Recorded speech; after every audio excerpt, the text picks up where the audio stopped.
श्री शिवाय दोस्तों। 1 मई को बुधाष्टमी है और इस बड़े बुधवार की रात को सोने से पहले करें 1 कपूर 2 लौंग का। ये महाउपाय आपके हर जीवन का कष्ट हो जाएगा। नष्ट हनुमान जी की कृपा से चारों ओर से खींचा चला आएगा। दोस्तों, हनुमान जी को कलयुग में संकट हरने का वरदान हासिल है।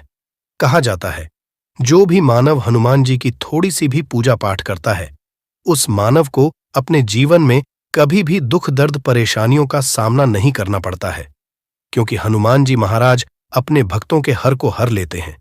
इसीलिए उनका नाम संकट मोचन भी पड़ा हुआ है। दोस्तों, बुधवार के दिन को हमारे हिंदू धर्म में एक चमत्कारी दिन समझा जाता है।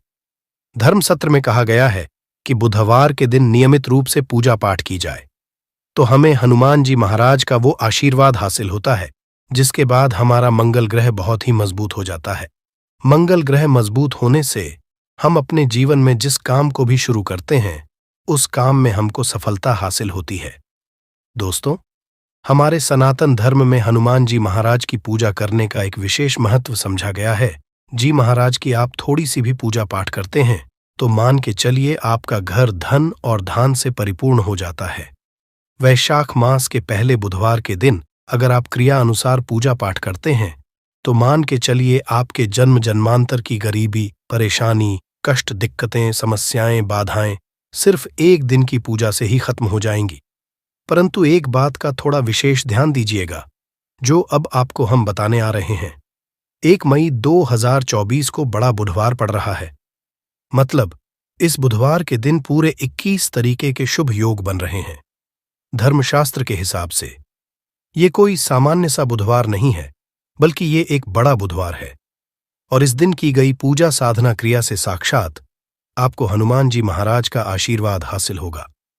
दोस्तों, कई ग्रंथों ये कहा गया है कि इस बड़े बुधवार के दिन ब्रह्मांड की महासर्वशक्तिशाली शक्तियां धरती पर वास करने आएंगी। इस दिन की गई पूजा से जहां पर आपको हनुमान जी महाराज हासिल होगा। दूसरी तरफ अगर आप नौकरी की तैयारी कर करके थक चुके थे तो दोस्तों वो उपाय कर लीजिए जो आपको हम इस वीडियो में बताने आ रहे हैं, जो बड़े बुधवार के दिन आपको करना है और आपकी मनचाही नौकरी आपको मिल जाएगी। अगर आपका व्यापार ठप पड़ा था, व्यापार आपका चल जाएगा। अगर आप बीमारी से परेशान थे, आपको बीमारी से मुक्ति मिल जाएगी। दोस्तों, आपके जीवन में चारों ओर से धन खींचा हुआ चला आएगा और धन आने के सारे रास्ते खुल जाएंगे। क्योंकि दोस्तों, आज के इस वीडियो में बड़े बुधवार के दिन किए जाने वाले व सरल से और अचूक उपायों के हम आपको बताने जा रहे हैं, जो सिर्फ इस बुधवार के दिन आप 2 या 5 मिनट निकाल करके कर लेते हैं। तो दोस्तों, हनुमान आशीर्वाद से जरूर ही आपकी हर मनोकामना पूरी होगी और आप अपने जीवन में बहुत ही उन्नति करेंगे। दोस्तों, एक बात का थोड़ा ध्यान दीजिएगा जो अब हम बोलने जा रहे हैं। आपको मान लीजिए आप अपने जीवन में मेहनत करते हैं, परिश्रम करते हैं, आपको उसका फल नहीं मिलता है। आपके जीवन में रोज लड़ाई झगड़ा गृह क्लेश घर में लगा रहता है। आपके जीवन में धन आना बंद हो गया है। आप बहुत ही परेशान हैं। इतनी समस्याएं क्यों आती हुई चली जा रही है? तो दोस्तों, एक कारण हो सकता है कि आपका मंगल बहुत ही ज्यादा कमजोर है। और दोस्तों, इस बड़े बुधवार के दिन आप थोड़ी सी भी पूजा पाठ और उपाय करते हैं तो मान के चलिए दोस्तों, हनुमान जी के आशीर्वाद से आपका मंगल भी मजबूत हो जाएगा और आप अपने जीवन में बहुत ही ज्यादा कामयाब होंगे। इसीलिए दोस्तों, इस वीडियो को बिना भगाए अंत तक अपने ही नहीं, अपने पूरे परिवार लिए देखिएगा, ताकि दोस्तों हनुमान जी महाराज का आपका आशीर्वाद हासिल हो सके। और दोस्तों, अगर आप भी चाहते हैं कि हनुमान जी की कृपा आप पे और आपके परिवार पर सदैव बनी रहे, हनुमान जी के आशीर्वाद से आप अपने जीवन बहुत ही तरक्की करें, बहुत ही कामयाब हो, तो पूरी सच्ची श्रद्धा और पूरे विश्वास के साथ पहले तो आप इस वीडियो को लाइक कर दीजिए और कमेंट बॉक्स में लिख दीजिए, हनुमान जी महाराज जय जय बजरंग बली। दोस्तों, एक काम कीजिएगा, कमेंट बॉक्स में अपनी राशि जरूर ही डाल दीजिएगा, ताकि आपकी राशि के अनुसार हमको कोई भी ऐसा उपाय पता चले जिससे आपको कोई लाभ पहुंच सकता है, वो हम आपको रिप्लाई के माध्यम से बता देंगे। इसलिए अपनी राशि कमेंट बॉक्स में डाल दीजिए और वीडियो लाइक करना मत भूलिएगा। तो दोस्तों, एक बात का जरा ध्यान रखिएगा, जितने भी हम आपको उपाय बताने सही क्रिया पूजा पाठ करें, उपाय करें तो उनको उसका लाभ मिलता है।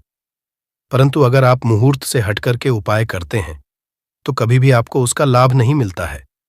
इसीलिए जितने भी हम क्रियाएं आपको बताने आ रहे हैं, जितने भी उपाय बताने आ रहे हैं, इनको कहीं पर लिख लीजिए, ताकि यहां जो बड़े बुधवार के दिन 21 तरीके के शुभ योग बन रहे हैं, इन योगों का आपको लाभ मिले और आप अपने जीवन में बहुत ही कामयाब हो और दुख आपको मुक्ति मिल जाए।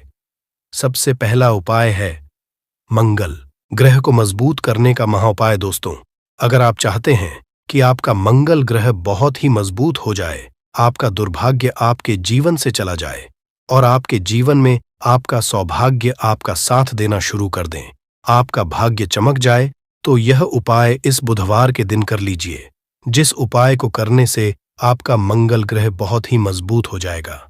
सुबह या दोपहर में धोने के बाद आपको किसी भी हनुमान मंदिर जाना है और हनुमान जी महाराज को एक लाल गुलाब की माला पहना देना है। ध्यान रखिएगा, हनुमान जी महाराज को लाल कलर की ज्यादा प्रिय है और वही मंदिर में खड़े होकर के 11 बार अगर आप हनुमान चालीसा कर लेते हैं तो सिर्फ बुधवार के दिन किया गया यह उपाय आपके जीवन में आपके मंगल ग्रह को बहुत ही मजबूत कर सकता है, क्योंकि इससे बुधवार को 21 तरीके के शुभ बन रहे हैं और इन योगों का लाभ आपको मिलेगा और हनुमान जी का साक्षात वरदान और आशीर्वाद आपको हासिल होगा। दूसरा उपाय है दोस्तों, रोग मुक्ति का महा उपाय। अगर आपको ऐसा लग रहा है दोस्तों कि आपके घर में कोई ऐसा मानव है जो बीमार पड़ा हुआ है, जिसकी बीमारी का आप इलाज करा कि थक गए हैं, परंतु कोई लाभ नहीं मिल रहा है, दवाइयां खरीद के थक गए हैं, दवाइयां खिला खिला के थक गए, तो उस रोगी मानव के हाथ से 11 रोटी किसी भी काले कुत्ते को इस बड़े बुधवार के दिन खिलवा दीजिए। अगर आप यह उपाय इस बड़े बुधवार के दिन उस रोगी मानव के हाथ से करवाते हैं दोस्तों, हनुमान जी के आशीर्वाद से उस रोगी मानव की बीमारी उससे हमेशा के लिए दूर हो जाएगी और वह मानव बिल्कुल ही स्वस्थ हो जाएगा। तो दोस्तों, इस बड़े बुधवार के दिन यह मौका अपने हाथ से जाने मत दीजिएगा। वीडियो में आगे बढ़ने से पहले आपसे हाथ जोड़ करके निवेदन था, दोस्तों वीडियो लाइक करना मत भूलिएगा। दोस्तों, मान लीजिए आप लोग कर्ज के में फंसते हुए चले आ रहे हैं। आपने कर्ज लिया था अपने व्यापार को बढ़ाने के लिए, अपने घर को बनवाने के लिए, जमीन खरीदने के लिए, किसी भी चीज के लिए आपने कर्ज लिया था, लोन लिया था। आप उसके माइजाल में फंसते हुए चले आ रहे हैं। तो आपको क्या करना चाहिए? ये सरल सा उपाय कर लीजिए जो हम आपको बताने आ रहे हैं। सुबह, दोपहर, शाम कभी भी नहाने धोने के बाद लाल वस्त्र का धारण कीजिए। केसरिया, बूंदी का लड्डू या बेसन के लड्डू को ले जाकर के हनुमान जी को भोग लगा दें और वहीं पर बैठे बैठे 11 बार हनुमान चालीसा का पाठ कर लें। इतना उपाय अगर आप इस बड़े बुधवार के दिन कर लेते हैं तो मान के चलिए दोस्तों, जिस कर्ज के मायाजाल में आप फंसते हुए आ रहे थे, हनुमान जी के आशीर्वाद से उस कर्ज के मायाजाल से आप बाहर निकल के चले आएंगे।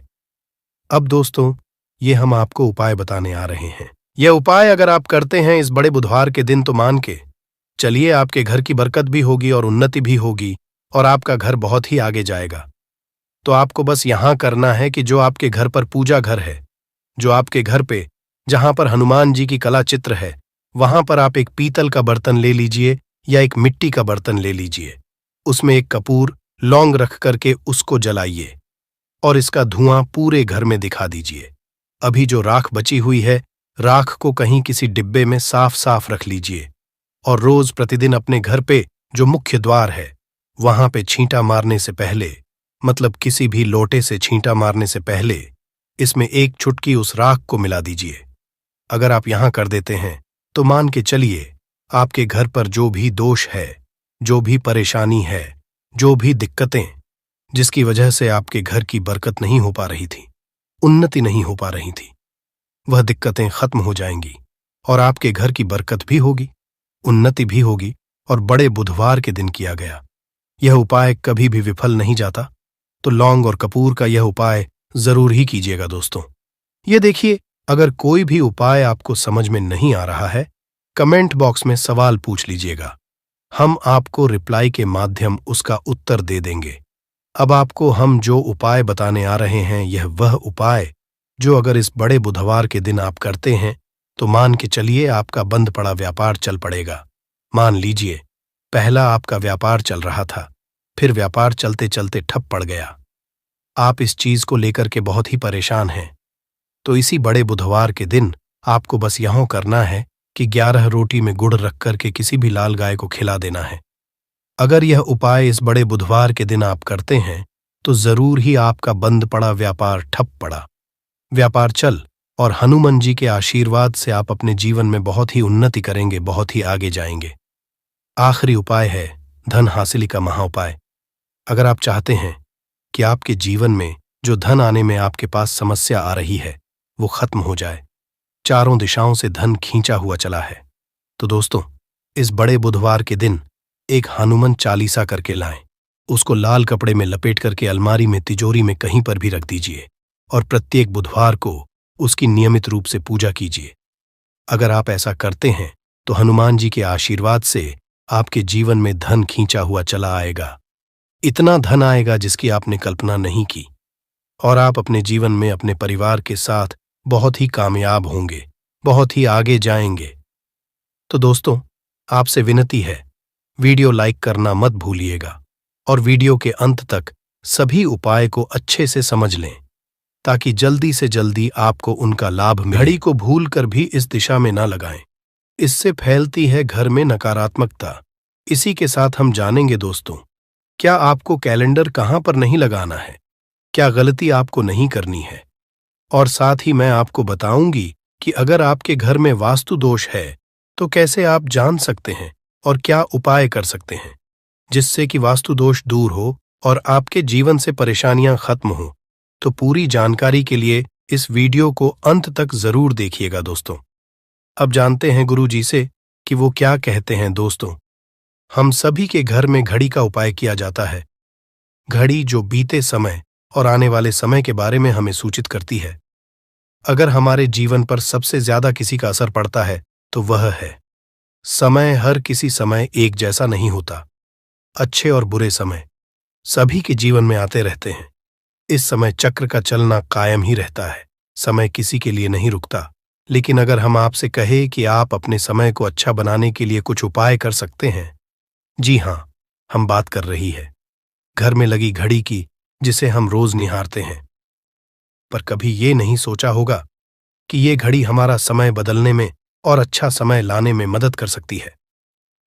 दोस्तों हम बार जीवन में छोटी छोटी चीजों को नजरअंदाज कर देते हैं, लेकिन वहीं कुछ चीजें हमारे भाग्य पर अच्छा बुरा असर डालती हैं। घड़ी की ही तरह घर में और भी कुछ चीजें हैं जो आपके वास्तु दोष का कारण बनती है और आपकी परेशानी की वजह बनती है। तो आइए पहले जान लें, क्या आपको अपने घर में वास्तु दोष के बारे में कैसे पता लगता है और किस तरह से आप बड़ी ही आसानी से इसे कर सकते हैं। दोस्तों वास्तुशास्त्र के अनुसार किसी भी घर में वास्तु दोष होने से सुख, शांति और पारिवारिक उन्नति में बाधा पैदा होती है। वास्तु दोष के कारण पनपने वाली नकारात्मक ऊर्जा से व्यक्ति के भाग्य पर बुरा असर पड़ता है। साथ ही घर के लोगों को कई तरह की परेशानियों का सामना करना पड़ता है। दोस्तों शास्त्रों के अनुसार अगर हम ये छोटे मोटे उपाय कर लें तो अपने घर नेगेटिव एनर्जी से छुटकारा पा सकते हैं। तो आइए जानते हैं, लेकिन उससे पहले दोस्त आपसे रिक्वेस्ट है कि वीडियो को लाइक करें, अपने दोस्तों के साथ शेयर करें, और अगर आपने अभी तक चैनल को सब्सक्राइब नहीं किया तो सब्सक्राइब करके बेल आइकॉन जरूर प्रेस कर लें। दोस्तों नंबर 1, जीवन में तरक्की पाने के लिए रोज पहली रोटी गाय को दें, पीपल को जल चढ़ाएं और चींटियों को मिला आटा दे। तांबे के लोटे में जल लाल चंदन मिलाकर रात को अपने सर के पास रखकर सो जाए। सुबह उस जल को तुलसी को चढ़ा दें। ऐसा करने से आपकी परेशानियां धीरे धीरे दूर हो जाएंगी। नंबर 2, वास्तु के मुताबिक अगर आपके घर में तिजोरी है और आप उसके सामने शीशा लगा दें तो इससे धन में बरकत होती है। व्यापारी लोग अपने कैश बॉक्स के सामने शीशा लगाएं, इससे आपके ग्राहक बढ़ेंगे। दोस्तों 3, झाड़ू पोछा कभी भी खुले में नहीं रखना चाहिए, इन्हें हमेशा छिपाकर रखना चाहिए, और झाड़ू कभी भी रसोई में नहीं रखनी चाहिए। नंबर 4, शौचालय का दरवाजा हमेशा बंद होना चाहिए। माना जाता है कि घर की नकारात्मक ऊर्जा शौचालय में ही बात करती है। ऐसे में अगर शौचालय का दरवाजा खुला रहता है तो नकारात्मक ऊर्जा आपके घर में प्रवेश करती है। नंबर घर में सुख शांति के लिए कपूर को घी में डूबाकर सुबह शाम जलाना चाहिए। इससे घर में वास्तु दोष भी कम होता है और रह रहे सदस्यों के जीवन की परेशानियां दूर होती हैं। दोस्तों, नंबर 6, दुर्घटना से बचने के लिए शाम को हनुमान चालीसा के बाद कपूर जरूर जलाना चाहिए। नंबर 7, घर में जिस जगह वास्तु दोष हो वहां कपूर की 2 टीकियां रखें। खत्म हो जाने के बाद वहां दोबारा इसे रखें। नंबर 8, अस्त के बाद कभी भी किसी को दूध, दही या प्याज नहीं देना चाहिए, ये भाग्य में बाधक भी बन सकता है। नंबर 9, घर के मुख्य द्वार पर कूड़ादान कभी भी न रखें। नंबर 10, घर में टूटा हुआ शीशा कभी भी नहीं होना चाहिए। नंबर 11, अच्छे भाग्य के लिए सुबह नहाते समय पानी में थोड़ा सा कपूर का तेल मिलाएं। शनिवार को चमेली का तेल भी मिला सकते हैं। नंबर 12, लक्ष्मी की कृपा पाने के लिए रोज रात को रसोई अच्छी तरह से साफ करके चांदी की कटोरी में कपूर और लौंग जलाएं। यह प्रक्रिया रोज की जाए तो घर में बरकत बनी रहती है और मां लक्ष्मी जल्द ही ऐसे घर से आकर्षित होती है। ऐसे घरों से नकारात्मकता हमेशा दूर रहती है।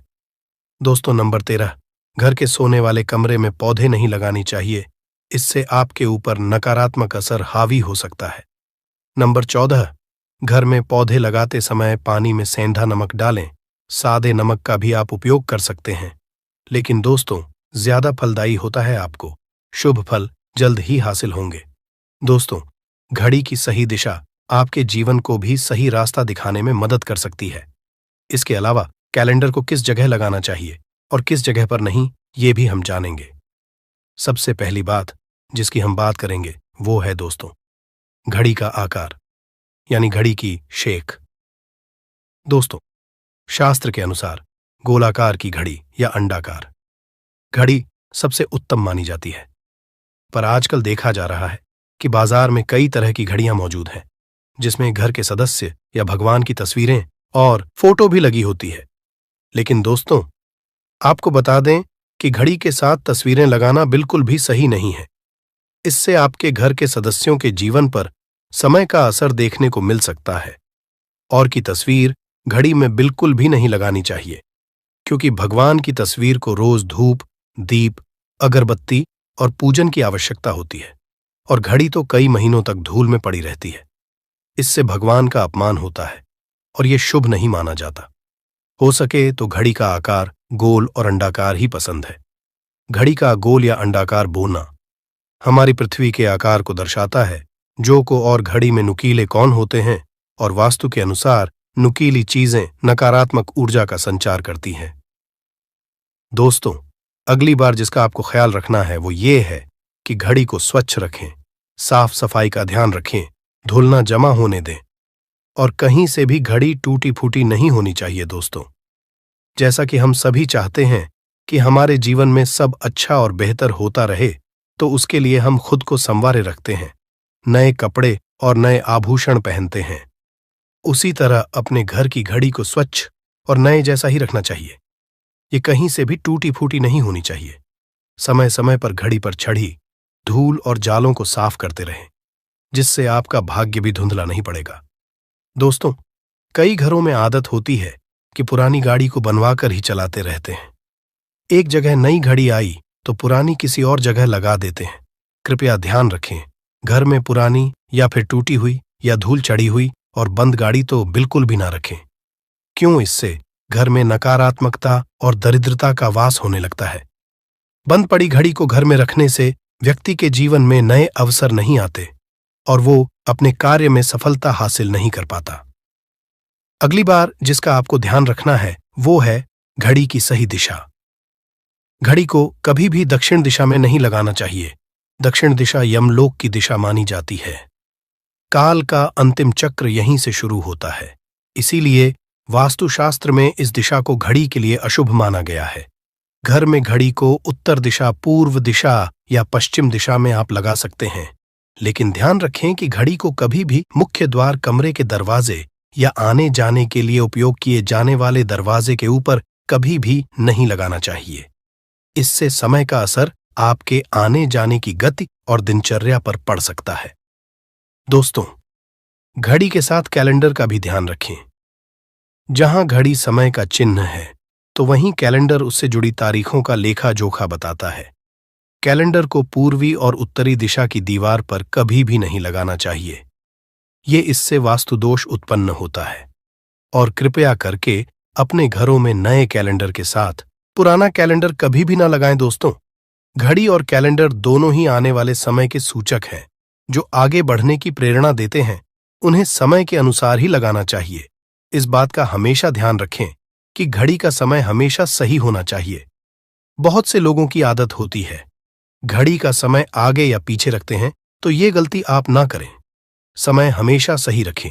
इससे आपको कभी भी समय का कालचक्र और दुष्ट परिणाम हासिल नहीं होता। ये छोटा सा आप जरूर करके देखिए। दोस्तों, छोटी छोटी बातें हैं जिनका आपको ध्यान रखना है।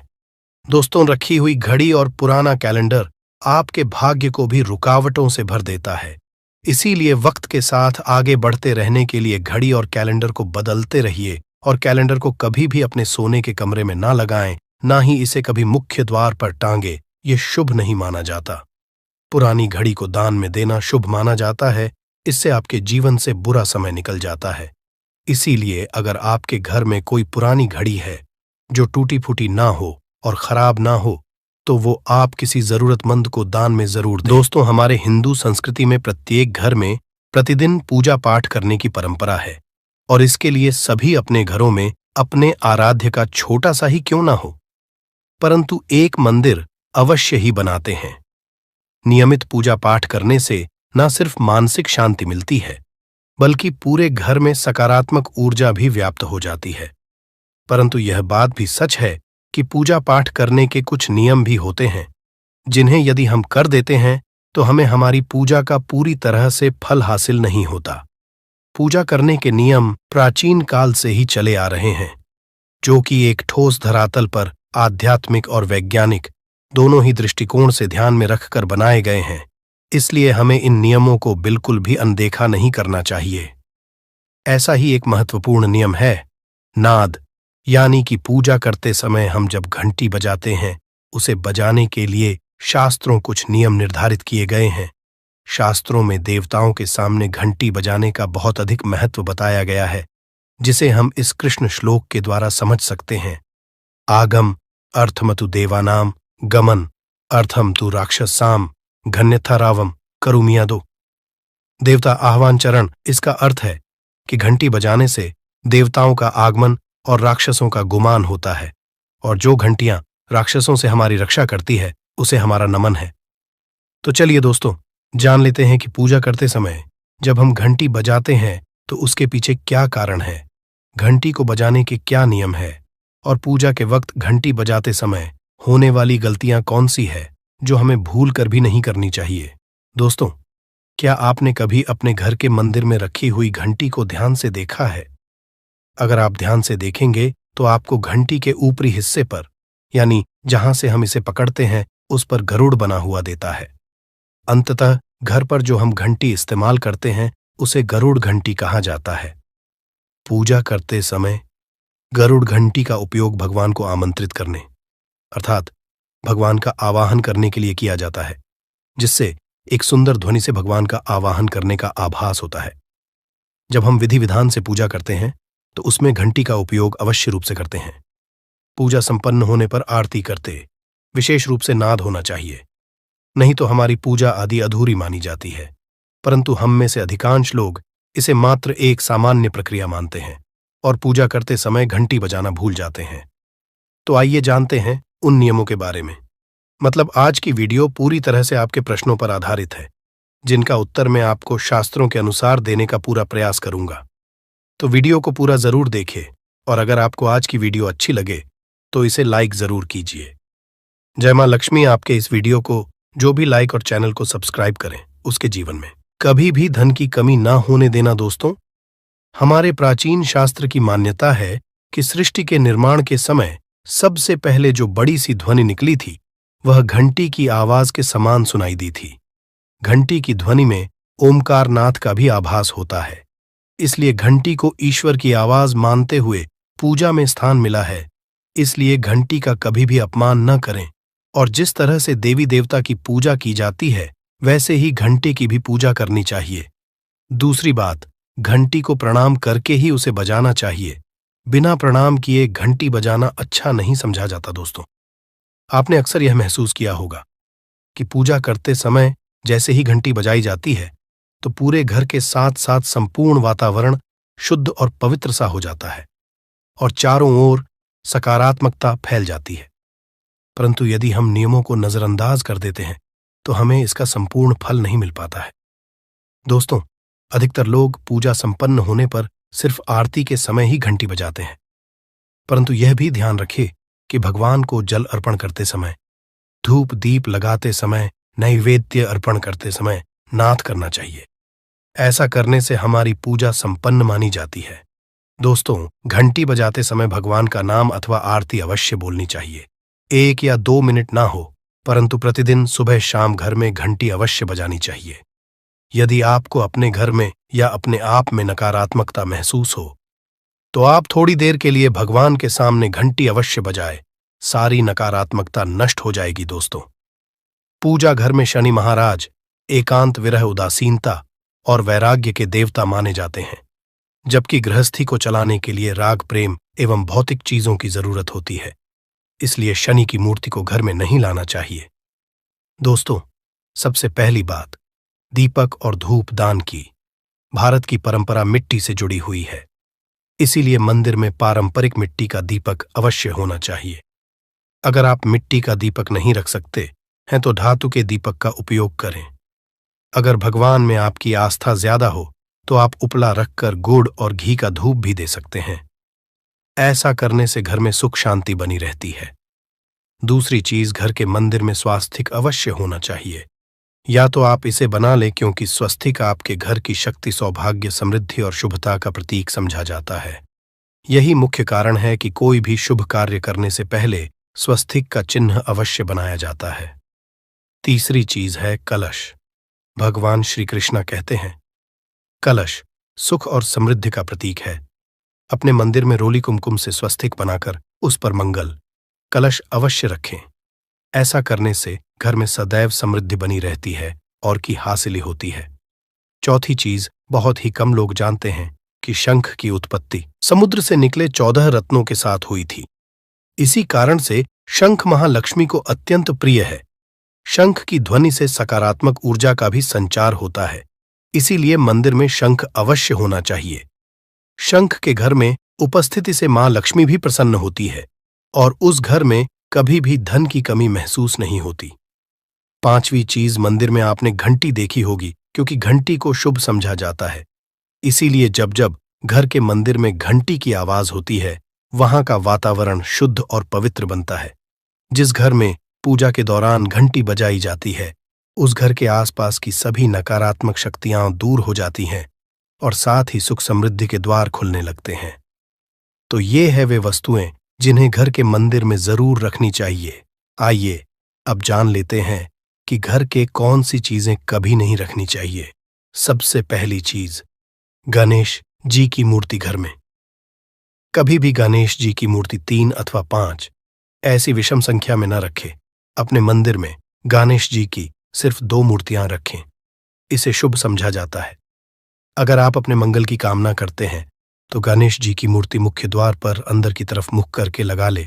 कई लोग ये गलती करते हैं कि मुख्य द्वार पर गणेश जी की मूर्ति बाहर की ओर मुख करके लगा देते हैं, जिससे उन्हें काफी नुकसान का सामना करना पड़ता है। अगर आप चाहे तो द्वार के दोनों ओर लगा दें या फिर मुख्य द्वार के अंदर की ओर लगाइए, परंतु बाहर की ओर कभी भी नहीं लगानी चाहिए। दूसरी चीज, टूटे हुए चावल। अपने मंदिर में कभी भी टूटे हुए चावल ना रखें। इसके साथ ही पुराने चढ़ाए हुए चावल अधिक समय तक ना रखें, यह नकारात्मक ऊर्जा फैलाते हैं। यह बात भी ध्यान रहे कि आप मंदिर में रखने वाले चावलों का इस्तेमाल हल्दी में भिगोकर ही करें, इससे अधिक शुभ परिणाम मिलेंगे। 3 की तस्वीरें। इसके साथ ही अगर आपके घर के मंदिर में पूर्वजों की तस्वीरें रखी हुई हैं तो उन्हें तत्काल बाहर निकाल दें।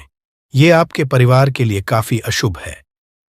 धर्म ग्रंथों के अनुसार पूर्वज पूजनीय हैं, परंतु वह देवताओं के बराबर नहीं है। इसलिए अपने पूजा घर में कभी भी मृत परिजनों की तस्वीरें ना रखें।